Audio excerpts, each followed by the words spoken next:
Top 10 don इन Mumbai adventure.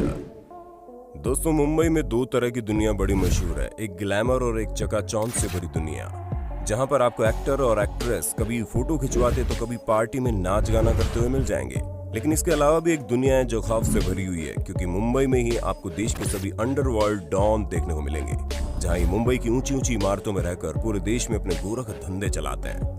ऐसे में दोस्तों, चलिए आज की इस वीडियो में हम आपको मुंबई के 10 ऐसे खतरनाक अंडरवर्ल्ड डॉन के बारे में बताते हैं, जिनके नाम से पूरा मुंबई कांपता है। हालांकि इनमें से कुछ लापता है तो कुछ जेल की रोटी तोड़ रहे हैं और कुछ को एनकाउंटर में मार दिया गया है, लेकिन ये सभी अपने आप में खौफ का दूसरा नाम थे। टाइगर मेनन। दोस्तों, चलिए सबसे पहले बात करते हैं टाइगर मेमन की। ये वही टाइगर मेमन है जिसने 1993 के मुंबई ब्लास्ट में अपनी भागीदारी दिखाई थी, जहां सीबीआई और इंटरपोल जैसी कई सारी एजेंसी कई सालों से टाइगर मेमन को ढूंढ रही है। लेकिन इतनी मेहनत करने के बाद भी इन खुफिया एजेंसी को टाइगर मेमन की तस्वीरों के अलावा कुछ नहीं मिला। शायद आपको याद होगा 2015 में मुंबई बम धमाकों के आरोप में इसके छोटे भाई याकूब मेमन को फांसी की सजा हुई थी। तभी याकूब ने इस केस की जांच कर रहे पुलिस अधिकारियों को ये धमकी दी थी कि उसका भाई टाइगर याकूब की मौत का बदला लेगा।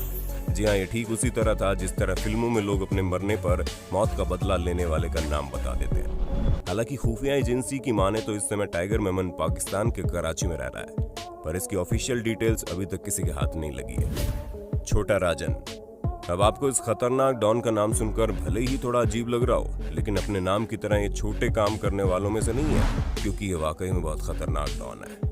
दोस्तों, 1959 में मुंबई के चैम्बूर में जन्मे छोटा राजन ने मात्र 10 साल की उम्र से ही फिल्म के टिकट ब्लैक करने शुरू कर दिए थे और जुर्म की दुनिया में इसने बड़ा राजन के साथ कदम रखा। इसके खुशकिस्मती से एक दिन बड़ा राजन की मौत हो गई और ये अपने गैंग का इकलौता लीडर बन गया। फिर इसके बाद एक वक्त ऐसा भी आया कि छोटा राजन अंडरवर्ल्ड डॉन दाऊद इब्राहिम के संपर्क में आया और इसी दौरान छोटा राजन ने ड्रग स्मगलिंग से लेकर किडनैपिंग और फिल्म फंडिंग जैसी चीजों में खूब पैसे कमाए। पर इसके गैर कानूनी कामों का कवरेज केवल भारत में ही नहीं बल्कि दुनिया भर में पहुंच गया। लेकिन 1993 के मुंबई बम ब्लास्ट के बाद दाऊद इब्राहिम और छोटा राजन के रिश्ते में खटास आ गई और फिर छोटा राजन अकेले रहकर अपने अपराधों को अंजाम देता रहा। इसी वजह से ये अपने समय का मोस्ट वांटेड डॉन था। रवि पुजारी। कर्नाटका के मंगलूर शहर में पैदा हुआ रवि पुजारी बहुत ही शातिर दिमाग का था, जहां इस पर करीब 200 से ज्यादा जुर्म के इल्जाम लगे हुए थे, जिसमें हत्या की कोशिश, लूटपाट, डकैती जैसी तमाम चीजें शामिल हैं। हम आपको बता दें कि शुरुआत में इसने अंडरवर्ल्ड डॉन छोटा राजन के साथ काम किया, लेकिन इसकी जिंदगी में बदलाव तब आया जब मुंबई ब्लास्ट के बाद छोटा राजन ने दाऊद इब्राहिम से किनारा कर लिया। तो ठीक उसी समय अपना फायदा देखते हुए छोटा राजन का साथ छोड़ के रवि पुजारी ने अपना खुद का गैंग बना लिया, जिसने शुरुआती वसूली, ब्लैकमेलिंग, किडनैपिंग जैसी तमाम चीजों से शुरुआत की। लेकिन धीरे धीरे इसका गैंग बड़ा होता चला गया, जिसके बाद रवि पुजारी ने बॉलीवुड सेलिब्रिटी से भी फिरौती मांगना शुरू कर दी। इसी कारण इन सभी चीजों से संबंधित कई सारे केस रवि पुजारी पर दर्ज है, क्योंकि इसने जुर्म की दुनिया में अपने पैर काफी लंबे समय तक पसारे थे। अबू सलेम। अब आप इस मासूम सी शक्ल वाले शातिर डॉन के बारे में सुनिए, क्योंकि 1962 में उत्तर प्रदेश के आजमगढ़ में जन्मे अबू सलेम एक मिडिल क्लास फैमिली का लड़का था, जो शुरुआत में बहुत मासूम था, लेकिन पिता की मौत के बाद इसकी जिंदगी में कई सारे बदलाव आए, जहां परिवार की जिम्मेदारियों का बोझ इसके कंधों पर आ गया और परिवार को संभालने के लिए इसने मैकेनिक का काम करना शुरू कर दिया। जहां इंटरमीडिएट की पढ़ाई पूरी करने के बाद ये घर से भागकर दिल्ली आ गया और दिल्ली में कुछ समय भटकने के बाद ये मुंबई चला गया, जहां इसने छोटे मोटे काम किए, जिसके बाद ये रियल एस्टेट ब्रोकर बन गया और इस काम को करते हुए क्रिमिनल्स के टच में आ गया। जिसके बाद अबू सलेम ने क्राइम की दुनिया में दस्तक दी और फिर तो इसका संपर्क दाऊद इब्राहिम जैसे अंडरवर्ल्ड डॉन से हो गया था, जहां ये दाऊद का इतना करीब था कि इसे दाऊद इब्राहिम का राइट हैंड माना जाने लगा। और इसी समय अबू सलेम ने फिल्म स्टार और कारोबारियों को धमकाकर जबरन वसूली की, जिसमें कई सारे नामी गिरामी कलाकार शामिल थे। वैसे इसकी शादी भी एक फिल्म और टीवी एक्ट्रेस मोनिका बेदी से हुई थी, जो कलर्स पर आने वाले काफी हिट रियलिटी शो का हिस्सा रही। जी हाँ, आपने उस रियलिटी शो का नाम बिल्कुल सही गैस किया है। अब फटाफट हमें कमेंट बॉक्स में उसका नाम भी बता देना, जिससे इस सीजन की शुरुआत बस होने ही वाली है। वरदा राजन मुदलियर। अब दोस्तों, वरदा राजन मुदलियर के बारे में जानिए, जो अपने समय का काफी खतरनाक डॉन था, जहां मद्रास से लेकर मुंबई तक इसका खौफ फैला हुआ था और मद्रास में जन्मा ये अंडरवर्ल्ड डॉन देश की पुलिस के नाक में दम करके रखा हुआ था और 1960 से लेकर 1980 तक ये हाजी मस्तान और करीम लाला जैसे खतरनाक डॉन के साथ काम करता था। हम आपको बता दें, वरदा राजन आया तो मुंबई सिर्फ अच्छे काम की तलाश में था, लेकिन अच्छा काम न मिलने की वजह से इसे जुर्म की दुनिया में कदम रखने पड़े, क्योंकि मुंबई के स्टेशन में कुली का काम करने के दौरान इसकी मुलाकात शराब की तस्करी करने वाले से हुई और फिर उसके बाद वरदराजन और जुर्म का नाम एक साथ लिया जाना शुरू हो गया। हाजी मस्तान। दोस्तों, अंडरवर्ल्ड की दुनिया में हाजी मस्तान की इमेज किसी रॉबिन हुड से कम नहीं है। अगर आपको ना पता हो तो हम आपको बता दें, यही वो डॉन है जिसके जीवन से प्रेरित होकर अमिताभ बच्चन की फिल्म दीवार बनाई गई। तमिलनाडु में जन्मे हाजी मस्तान का बचपन काफी गरीबी में गुजरा, लेकिन साइकिल बनाने के काम से लेकर महंगी महंगी गाड़ियों में घूमने तक का सफर काफी दिलचस्प था। हाजी मस्तान ने पूरी मुंबई में बरसों राज किया, पर सबसे ज्यादा हैरान करने वाली बात यह है कि हाजी मस्तान ने कभी किसी पर ना गोली चलाई ना ही मर्डर किया, पर इसकी दहशत पूरे मुंबई में गूंजती थी क्योंकि ये अपनी सभी गैर कानूनी काम अपने आदमियों से करवाता था। दोस्तों, जब हाजी मस्तान की नौकरी बंदरगाह पर कुली के तौर पर लगी तो उसी दौरान उसकी दोस्ती एक अरब के व्यक्ति से हुई जिसने इसे तस्करी के साथ अपने साथ शामिल कर लिया।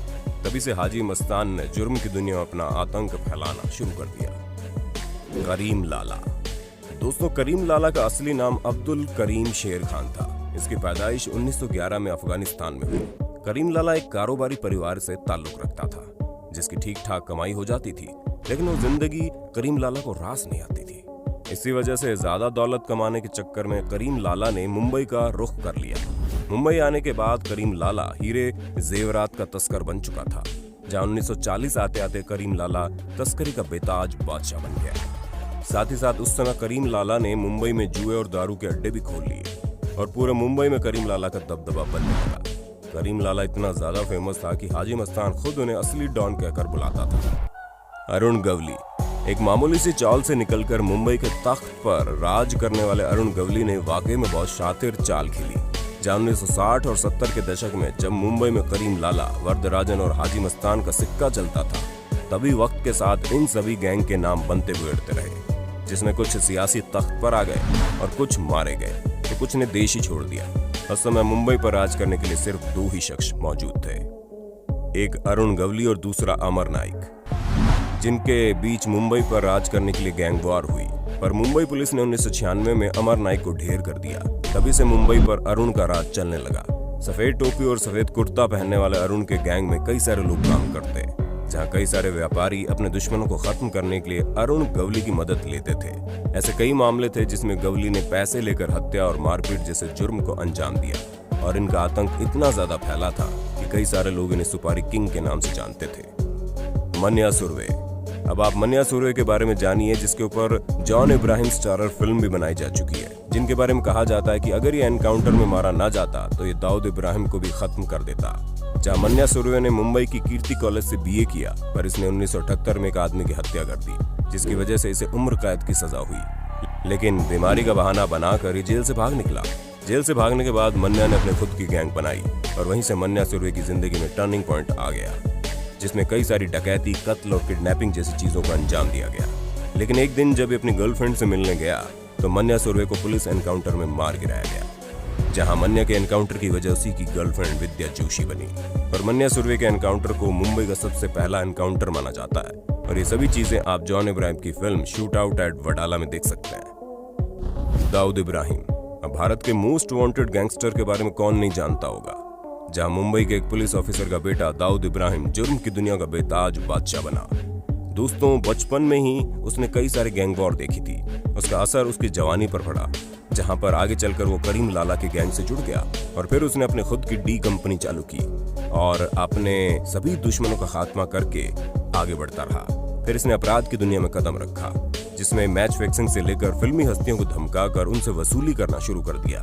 पर इसका सबसे बड़ा जुर्म 1993 में हुआ मुंबई बम ब्लास्ट है, जहां ये इसका मुख्य आरोपी है और इसी वजह से पुलिस आज भी दाऊद इब्राहिम को ढूंढ रही है। दोस्तों, ये थे मुंबई के 10 सबसे खतरनाक डॉन, जो सिर्फ मुंबई में ही नहीं बल्कि पूरे देश में आतंक फैलाए हुए थे।